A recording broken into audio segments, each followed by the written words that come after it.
എല്ലാവരുടെയും വീട്ടിൽ സാധാരണഗതിയിൽ കാണുന്ന കുറച്ച് ചേരുവകൾ ഉപയോഗിച്ച് വളരെ എളുപ്പത്തിൽ തയ്യാറാക്കിയെടുക്കാൻ വേണ്ടി പറ്റുന്ന നല്ലൊരു പലഹാരത്തിൻ്റെ റെസിപ്പിയുമായിട്ടാണ് ഇന്ന് ഞാൻ വന്നിരിക്കുന്നത്.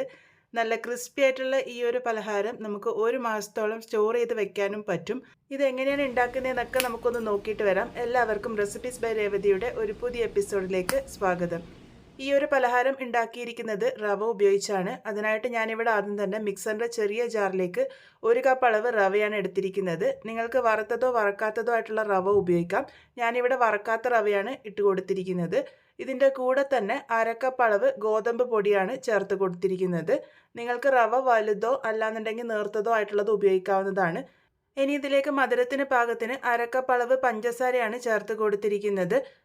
ഇതിലേക്ക് 4 ഏലക്കായുടെ തൊണ്ടൊക്കെ കളഞ്ഞിട്ട് ഒന്നിട്ട് കൊടുത്തിട്ടുണ്ട്. നിങ്ങൾക്ക് വേണമെങ്കിൽ ഏലക്ക പൊടിച്ചതും ചേർത്ത് കൊടുക്കാവുന്നതാണ്.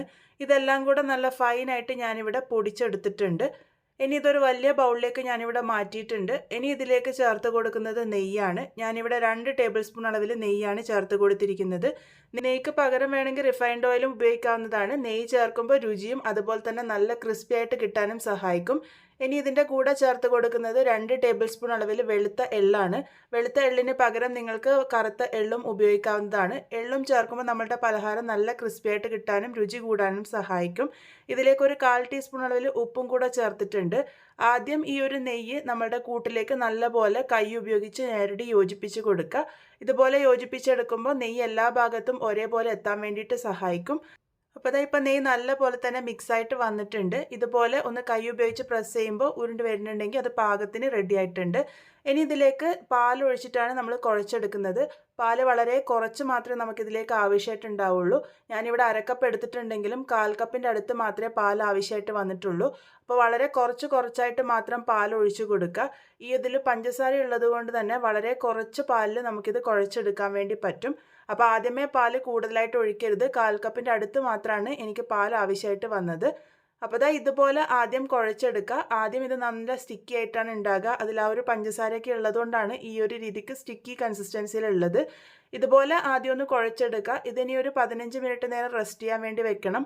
റവ ആയതുകൊണ്ട് തന്നെ കുറച്ച് സമയം കഴിയുമ്പോൾ ഇതൊന്നും കൂടെ ഹാർഡായിട്ട് വരും.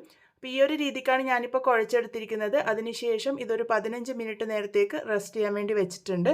15 മിനിറ്റ് ആകുമ്പോഴേക്കും തന്നെ റവയൊക്കെ നല്ലപോലെ കുതിർന്ന് വന്ന് കൂട്ട് പാകത്തിന് റെഡിയായി വന്നോളും. ഇപ്പോൾ കണ്ടില്ലേ, നേരത്തെ കണ്ട പോലെ സ്റ്റിക്കി കൺസിസ്റ്റൻസിയിലല്ല ഉള്ളത്. അതൊരല്പം ഹാർഡായിട്ട് വന്നിട്ടുണ്ട്. എന്നാൽ ആ സോഫ്റ്റ്നെസ് ഉണ്ട് താനും. അപ്പോൾ ദാ ഈ ഒരു രീതിക്ക് വേണം നമ്മളുടെ കൂട്ടുണ്ടാവാൻ വേണ്ടിയിട്ട്. കയ്യിലൊന്നും ഒട്ടും തന്നെ പറ്റിപ്പിടിക്കുന്നില്ല. ഇതൊന്നും കൂടെ നന്നായിട്ടൊന്ന് കുഴച്ചെടുക്കുന്നുണ്ട്. നല്ല സോഫ്റ്റ് ആയിട്ട് കിട്ടാൻ വേണ്ടിയിട്ടാണ് ഇതൊന്നും കൂടെ കുഴച്ചെടുത്തിരിക്കുന്നത്. ഇതുപോലെ കുഴച്ചെടുത്തതിന് ശേഷം നമുക്കിത് ഉരുളകളാക്കിയിട്ട് മാറ്റിയെടുക്കാം.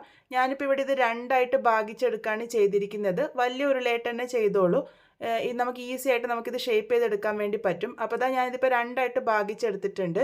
ഇനി ഇത് പരത്തിയെടുക്കാനാണ് പോകുന്നത്. പരത്തിയെടുക്കുന്നതിന് മുന്നേ ചപ്പാത്തി പലകയിലും കോലിലും ഞാനിവിടെ എണ്ണ ഒന്ന് സ്പ്രെഡ് ചെയ്ത് കൊടുത്തിട്ടുണ്ട്. പറ്റി പിടിക്കാതിരിക്കാൻ വേണ്ടിയിട്ടാണ്.